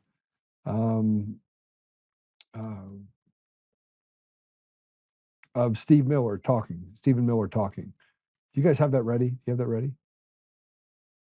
Okay, so let's go ahead and play this. It's about 2 minutes long. Then we're going to go to a commercial break. Then we're going to come back and talk about this memorandum that basically is going to just change completely the outcome of what the radical left is able to do. And frankly, we're going to get to the bottom of this judicial coup, because that's really the crux of it. But this is Stephen Miller talking about the fact that radical left terrorism, which is what it is inside of our country, can no longer stand. Let's go ahead and play it. We'll go to a commercial break. When we come back, hopefully we got a little Peter with us. Here in the United States, we have taken the necessary and essential action of formally recognizing left-wing violence as a form of political terrorism that is a direct threat to our national security and the survival of our Republican form of government. President Trump issued a directive. In our parlance, it's called a National Security Presidential Memorandum, or NSPM, NSPM 7 to be exact, that directs, for the first time in American history, all of our law enforcement and intelligence agencies to work together to disrupt, identify, defund, debank, arrest, and prosecute these political terrorists that are operating in our country. It's very important to understand that left-wing political terrorism seeks as its ultimate end the overthrow of our system and form of government. And we've seen this has taken place many times in many places throughout the years, and Secretary Rubio has provided you many examples. Left-wing terrorism always ends in bloodshed, misery, and suffering. It only can travel in one direction. There's no point at which the left-wing terrorist is satisfied with his gains and ceases progressing. Inevitably, left to run its course, it always becomes a gulag. It always becomes the mass imprisonment of political enemies, the stripping of their rights and freedoms, inflicting immense pain, humiliation, suffering, in order to establish complete and total control. Control through psychological and physical and actual terror. And we have to understand that that is the scope and the extent of the threat that we face.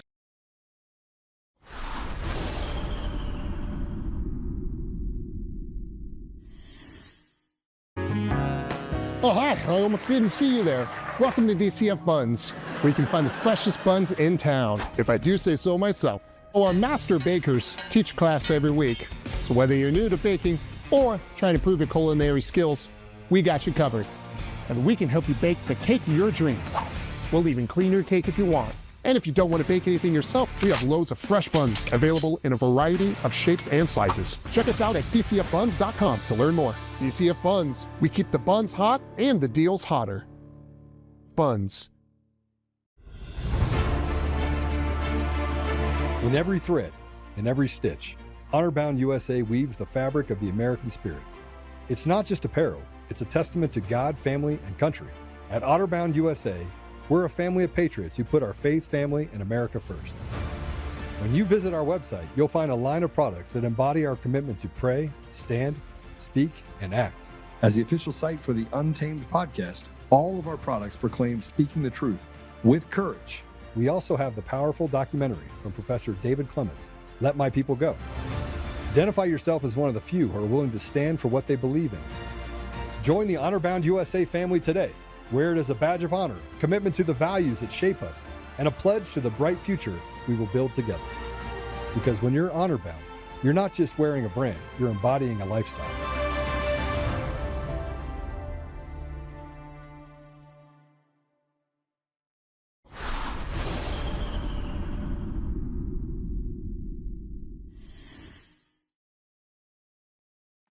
Okay, so we're back on. We'll have in 10 minutes. We will have Peter Ticktin will come join us. But I want to talk about the consequences for a minute. I mean, the last 6 years have been pretty incredible. Now, some of it's been good, some of it's been bad. I've learned a lot. I've learned a lot about how each party steals elections inside their own party to get represented. So the representative part of the representation of the party, and that it doesn't hardly matter where you turn. There's a justification of why they can cheat or manipulate the system in order to get an outcome. And that's to be expected. That's happened for 100 years. 100 years people have been doing that. Republican Party, Democrat Party. You could argue that right now it's gotten to the point where it's so thirsty and the amount of fraud is so significant that the people don't feel that the people that ever on either side of the party represent anything related to the interests that people feel inside their communities. Now, with that said, there's a resurgence that's happening right now. The American people are waking up to the idea that both parties have betrayed them in ways that are not even fathomable. We have the House, we have the Senate, we have the presidency. We should have passed the SAVE Act on day 2 of President Trump's term. It shouldn't have been Republicans that stood in his way and tried to limit his ability to get things done domestically or on the foreign basis. It shouldn't have happened. We should have been put in a place where, frankly, President Trump came in and wrecked it, Ralph, and he should have had unilateral support because that's what the American people wanted. Remember, 29% of a population that would not have voted for President Trump before the Biden 4 years, the illegitimate election, voted for him. And in large part, we talk about the interference and what they were able to do to make sure that the outcome of the election favored President Trump in 2024, stopped the fraud from happening. You heard Elon Musk say it's done when he knew that he stopped what was happening in Serbia from reaching our shores. All of that can be true. And yet, we still face something rather significant. And that is, the Republicans betrayed us too. Mike Johnson, John Thune. These are familiar names. You have Mitch McConnell. The guy couldn't fog a mirror, brain dead. They won't even say what's really happening with him. There's an institutional dishonesty that we face every day about what happened during the COVID era. And we still do not have any sort of truth. We were able to get to the bottom of what's happening with the vaccine. And they've walked past it as if, we'll just skip on over. We still got enough stupid people in the United States, we can make money on it. And even though you have someone like Bobby Kennedy that's sitting inside of the HHS that is, basically Wreck-It Ralph at all the expectations of what Big Pharma is able to do, they're just ignoring him. We can see it. They now have to admit that the chemtrails are a real thing. I don't know to what extent. That they can manipulate the outcome of weather. I don't know to what extent. But let's be honest, the government hasn't told us the truth about anything. And when President Trump comes out and doesn't get enough things done for you, it's not because of his lack of desire to get it done. It's a lack of courage and conviction, selflessness to serve the American people within our own party. Because otherwise, we would have gotten it done. We would have broken the filibuster, gone ahead, passed the SAVE Act, moved along, and wrecked the Democrat Party for at least the next 50 years. But when you have weak people in positions of power and authority that are controlled by people in our own communities, let's talk about Colorado. You got people like Anschutz. You don't think that that guy is Wreck-It Ralph? He wrecks it just to benefit himself as long as he can keep his billions. People like Bill Owens and Sean, what's that guy's name? Sean Tonner. People that have been a part of the political establishment for decades that have done everything they can to destroy the Republican Party while saying, I'm here to help. Barb Kirkmeyer became its latest victim. Victor Marx, a guy that literally is about as diabolical as you get. Everyone says, well, you gotta vote for him because he's a Republican, but he's not. He just started being a Republican. He just stepped out and said, yeah, that's what I want to do. And the people that support him, a lot of bot accounts, but the people that support him are just looking for power for themselves, not for any meaningful change that would help the American people or the people of Colorado for that matter. Our government and our judiciary are rotted so far to the core that even if you do get justice, most of the people that need that justice are long gone and dead before justice reads the lips of the people that should have proclaimed it decades before. And there's victims. The American people have become victims. We're slaves in our own environment. And let me tell you what politics do.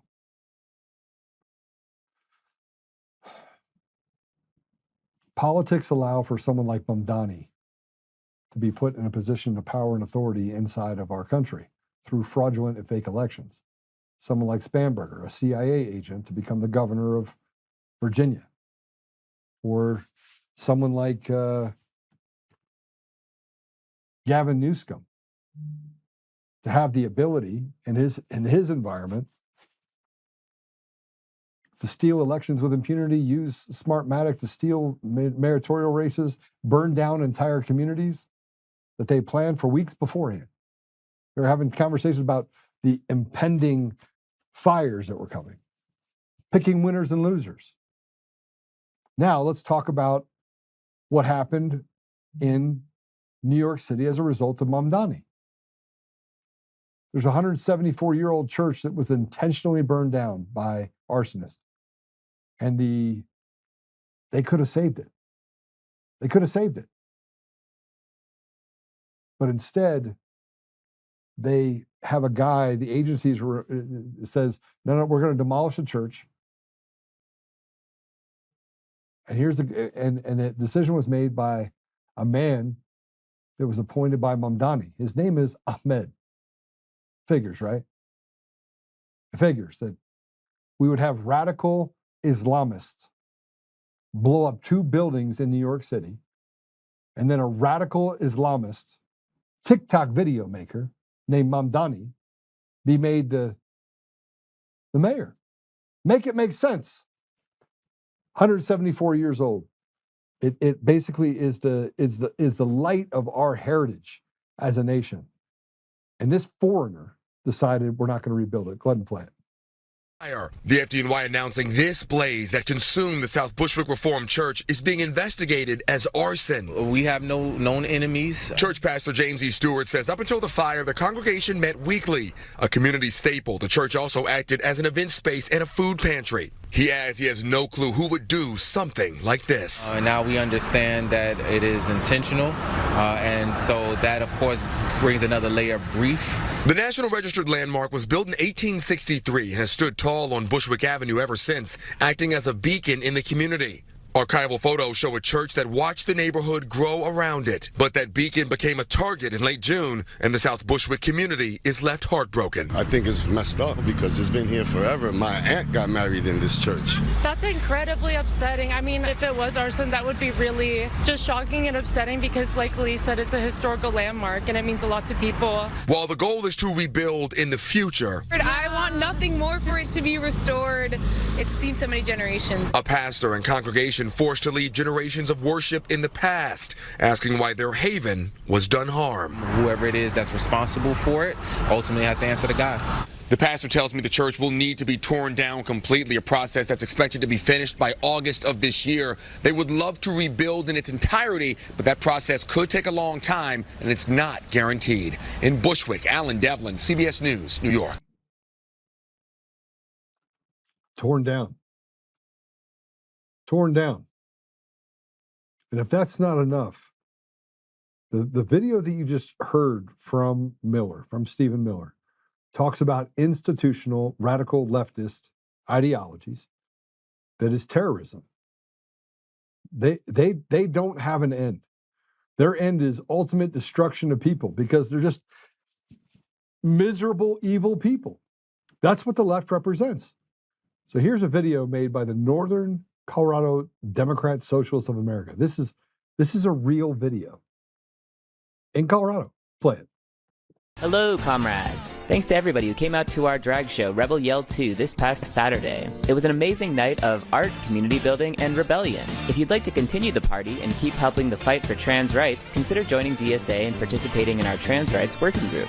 We'd love to see you there. We also have a great opportunity this Tuesday for some community care. Come volunteer with us at the community kitchen, and afterwards we'll grab a bite and watch the primary results. On Thursday, there will be a potluck/group viewing of a webinar featuring Rose Roach, National Coordinator for the Labor Campaign for Single Payer and Chair of Healthcare for All, Minnesota. Bring a shareable side and don't forget to RSVP in advance. And remember that this Tuesday, the 30th, is the last day to vote in the primaries.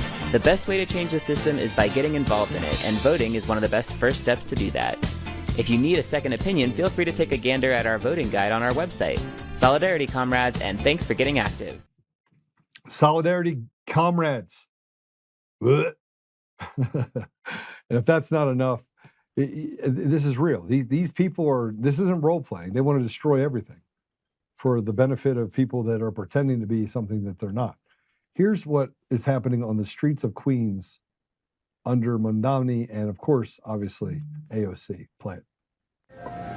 Queens, New York, AOC's district, this is what is going on. All of these people here that are selling on the street have crossed into America illegally. A lot of them have been here for up to 3 years, so they're settling in. A way to make money is for them to come and sell goods on the street. This literally looks like I don't even know how to describe it. It's an outdoor garage sale, but it looks like Goodwill bins have just been dropped off here. However, right next to it is this store, Lot for Less. How would you feel if you owned that store and you have all these people out here selling all these goods? Most of the people are coming to buy from these people. They don't have vending license and they don't have any sort of license. When police come, they quickly gather their goods and they go on their way. This is what is happening in Queens, New York. If you visit New York, you want to come for some really good garage sales, come on up here and you don't know what you'll find. There's lots of treasures right here that people are trying to sell. All right. So this is... Well, we actually have Peter Ticktin. I don't want to waste any more time because he is a busy man, and I believe he is going to be watching very closely the president's announcements tonight. So, Peter, welcome to the show. Oh, you're muted. Got you muted. I'm sorry about that. There you go. I can't wait until 9 o'clock tonight to see what the president has to say. You know, there's a lot of speculation out there. People think he's going to talk about. Well, the guesses that I have from people that are more knowledgeable than most is that he's going to be talking about the election fraud that you're an expert on, Joe. We got to get it into the minds of the public. It's also Eric Coomer's birthday. Oh, I didn't realize that. So you mind if I don't celebrate? I think that I don't believe in coincidences. This is the man that basically, was on the grand jury, testified to the grand jury, lied to the grand jury in Georgia to get President Trump indicted. Do you think that maybe there's something to this, the fact that it's on his birthday that he's making this announcement? No. I don't think that anybody has enough respect for Eric Coomer or his birthday to unless give it's an arrest. stamp. Unless it's an arrest. I mean, that'd be kind of nice. Always see watching that. it and see the arrest. Yeah. No. Look. Our country's been invaded. You know it. I know it. Yeah. And they didn't do it with guns and weapons and bullets. We would have known what to do with that. They were smarter than that. They invaded by surreptitiously infiltrating our election system. And Eric Coomer is a part of it. So he's an enemy of the United States. He's a traitor. You know, I've heard you suggest that, you know, he should be dealt with the worst penalty the law can provide, you know, and obviously through the legal processes. But he is a traitor to the United States. And so let's just see where that goes. Okay. I mean, he's not in the United States anymore. I'm not sure where he is. Well, let me ask you a simple question. When we go down this road, President Trump says, here's the election fraud. The resistance that he's up against is not the will of the people. The will of the people has spoken. They've said, listen, 82%, 85% of the American people said, you know, put it to bed already. Pass the SAVE Act, get rid of mail-in ballots, get rid of the machines running all of this nonsense, in-person paper ballots at a precinct level, make sure that you count them there. And yet there's still this thing, this underlying thing where the Congress won't act. They won't do what's best for the American people on either side of the aisle. Well, I mean, you're really talking about Thune. You're not talking about, you're talking about one man from, where's he from? North Dakota? Yeah. Who, I mean, a wonderful state, but a state with a very small population. So he's in there representing very few people. And this one man is tying up our entire ability to get things done in the Senate. What a fool he is. And, you know, I guess he's a rhino, you know, a Republican in name only. For sure, he's acting against the country. And, you know, I know, well, let me put it to you this way. Donald Trump, when he said, and he said it over and over again, and every single time it gave me goosebumps, but he would say that they're coming after you, and I just happen to be standing in the way. Yes. And every time, you know, and that's the case. He's the guy. And if you're not in favor of Donald Trump, or if you've got 50% of you that's against Donald Trump, or 10% of you that's against Donald Trump, that 10% is in favor of China. Because it's not as though we have two parties anymore, Republicans versus Democrats. Republicans really have been taken over by MAGA, which is absolutely a wonderful thing. But the Democrats have been taken over by China, which is hell on earth. And if you're not in favor of Donald Trump, if you're against Donald Trump, or 10% of you is against him because you don't like the fact that he's in Iran or whatever your reasons are, you're not realizing it, but 10% of you is in favor of the enemy of the United States.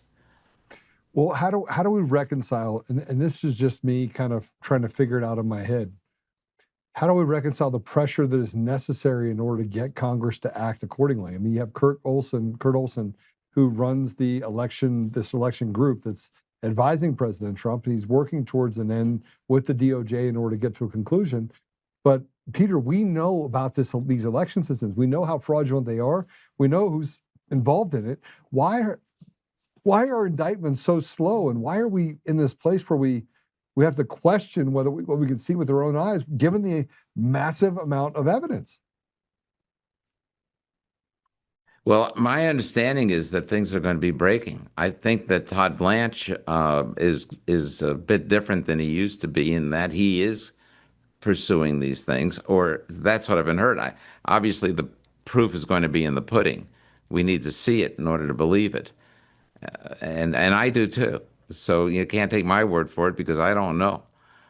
But I do believe that we're going to see some good things happening come the very near future. Are you going to be in DC for the announcement, or are you not going to No, be but joining?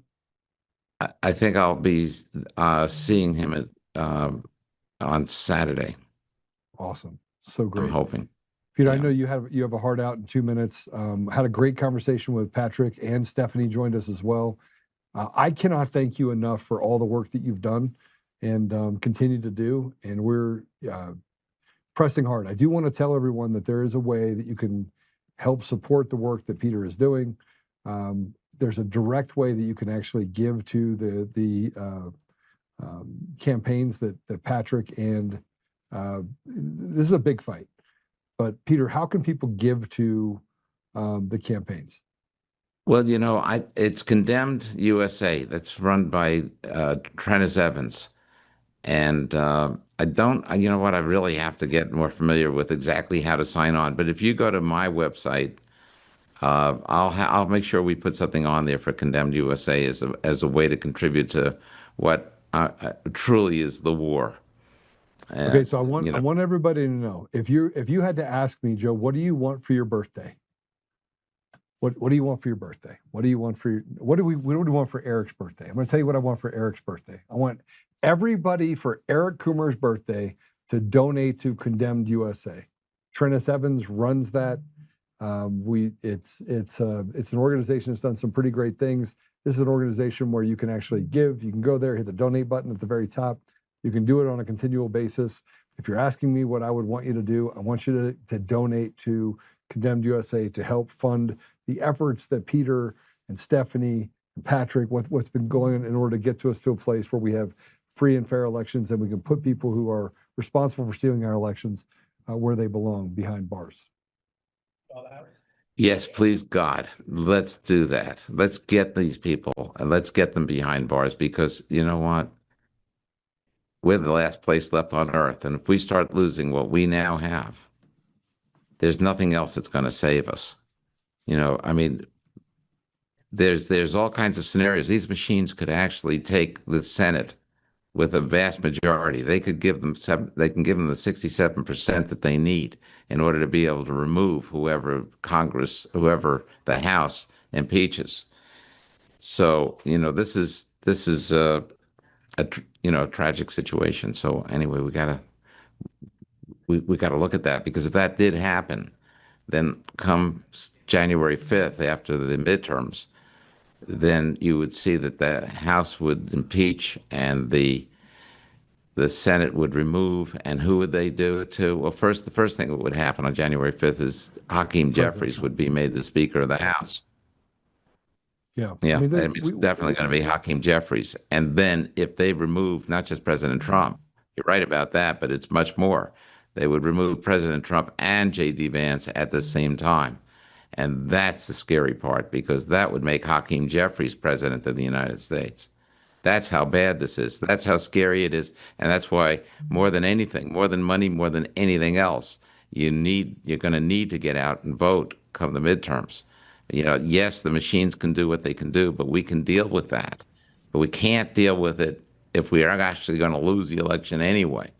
You need to get out there. We need to be able to win the election and deal with all of these things appropriately.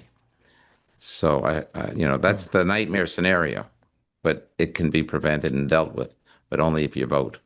Only if you vote. Peter, thanks for joining us. I appreciate you very much. God bless you, and I look forward to talking to you soon. Thank you. All right. Thank you. Always good to be on your show. Thank you so much. Peter Ticktin is one of my favorite people, probably one of the most. I mean, he just turned 80 just a few months ago, but he's got more energy than 99% of the people out there. And frankly, I was rooting for. When this whole thing happened down in Florida and Charlie Kane assaulted him, I'm not telling you what I thought. Well, I was hoping was going to happen, but I was hoping he'd pound him out a little bit. I want to play this. This is kind of breaks us out. This will finish up the hour for us. I want to thank you for being with us.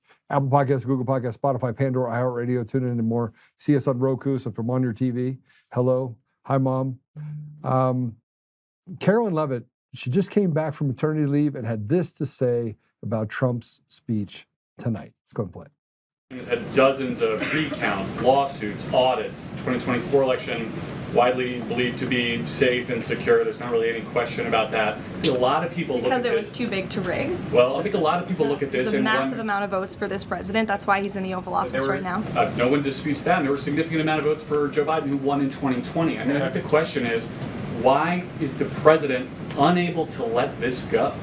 Well, first of all, Garrett, I think part of the problem is that the media has refused to acknowledge that tens of millions of Americans across the country share the concerns of this president about the sanctity of our elections. And your premise of your question, you're jumping ahead to a conclusion in this speech before even hearing it yourself. I think that everyone should tune in tonight, including the people in this room, and you should report on the president's speech and the findings that he is going to reveal in this speech with a little bit of honesty and a little bit of integrity, because it will shock you if you have an honest eye listening to the president tonight, and everything he is saying will be backed by facts and by evidence that will be provided this evening. And again, Garrett, I think all Americans, Democrat, Republican, should agree that we are the greatest country in the history of the world. We should have the safest and most secure elections in the history of the world. And what the president will be speaking about tonight will show you that perhaps that is not the case, and we need to make some adjustments moving forward, including the Save America Act, as Rachel pointed out, is a key legislative priority for this president on Capitol Hill, and he wants to see all senators and members of Congress voting in favor of the Save America Act. There you have it. Everyone wants to tell us that the elections in 2024 are safe and secure, and that you can't say anything about it. We haven't had a secure election in 20 years. The gaslighting that's happening right now in our country about elections is absolutely, it's disgusting. It's disgusting. Until we get rid of machines and mail-in ballots, until we get to a place where it's in person and it's counted at a precinct level, you are going to continue to be a slave. They're going to continue to have 56% become 60%, become 65%, become 70%. And this country will still go into a place of disrepair. It'll still go to a place that's just absolutely rife with corruption everywhere, with a rotted judiciary and henchmen that basically tell you to sit down, slave. We'll tell you what's safe and secure. That's where we're at right now. All right, so let's go ahead and pray it out if we can. And yeah, I'm really looking forward to tonight. It's going to be pretty awesome. Joe got 20 million extra phantom votes. I think it was more like 30. I agree with you, though. Thank you to Peter, Patrick, Peter. Absolutely. Thank you. Stephanie. Let's see what other comments we got up there. Awesome show today, Joe. Thank you. Thank you for that. Go ahead and be the ambassador of truth and share it. I see we got at least one Eric Coomer out there that, yep, Eric Coomer's watching us. He wanted to see the video. Eric, happy birthday. I hope you get it, bro. Hope you get it. Jira. Joe is right again. Thank you, Gammy. Always good to hear from you. All right. Father God, thank you very much for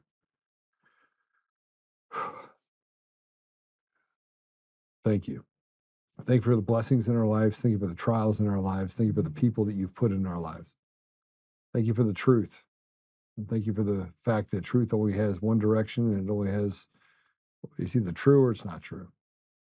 There is no your truth, my truth. There is only the truth. So, Father, we're grateful for the courage and the commitment and the wisdom that you've given us to be able to navigate the last 6 years. We're incredibly grateful for President Trump and the fight that he's been willing to have over the last 6 years, 10 years. Father, we're grateful for the people around him that have not betrayed the American people, and we're grateful for the many, many patriots all over the country that have been standing up for restoration, restoring you to our communities and to our country, and taking this evil and putting it into the hole that it came out of. Father, we ask for wisdom and we ask for patience, and we ask for tonight that President Trump just does some miraculous things that get us to the bottom of finalizing what can only be described as pure evil being unleashed on the American people. Help us, Father, to, regardless of what is said tonight, to continue to fight forward, to create unlikely alliances, set aside petty differences, and embrace each other in such a way as Americans that we can restore and fix this country, this beautiful country that for 250 years has been a blessing to so many people. Father, we also know that we require, that things require time. Things happen on your time frame, not ours. So Father, I just ask you that you will give us the ability to maintain our faith, maintain our hope, lift the burdens off our shoulders, and allow for us to go forward regardless of what happens tonight. I say these things, Father, humbly, in Jesus' name, amen. All right, I will see you guys later. God bless you. Susan Rice, always good to see the good Susan Rice. We know what the other Susan Rice is doing right now, playing for Team Evil. Now go back to the beginning and hear what I missed. Oh, you're going to go back? Yeah, go back and watch it. It's a fantastic show. We'll run the reruns here in a bit. And again, make sure that you share us. Apple Podcasts, Google Podcasts, Spotify, Pandora, iHeartRadio, TuneIn, Roku. And we got some crazy stuff that's about to launch. Think by the 15th of August, we'll announce it at the 1st of August. Imagine having the ability to get amazing content. I can't even tell you. I'm not even going to ruin it for you. But we've got some pretty amazing things that are coming up here very shortly. So God bless you. I'll see you guys tomorrow.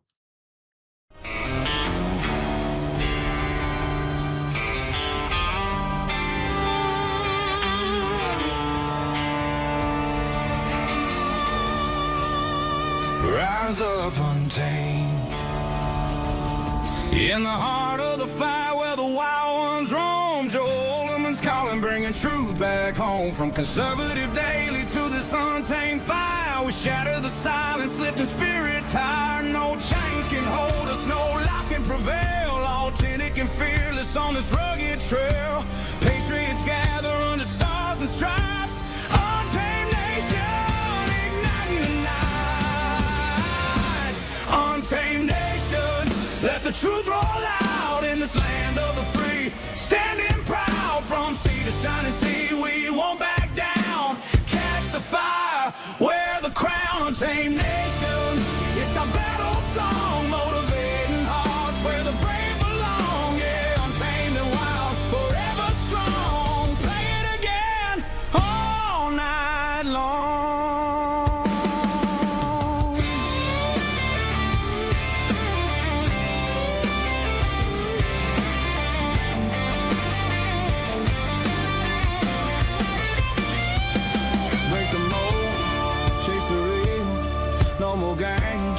Time to heal. Joe's voice leads the untamed crew. Truth matters through and through. Untamed nation, let the truth roll out in this land of the free. Standing proud from sea to shining sea, we won't back down. Catch the fire, wear the crown. Untamed nation, it's our battle song, motivating hearts where the brave belong.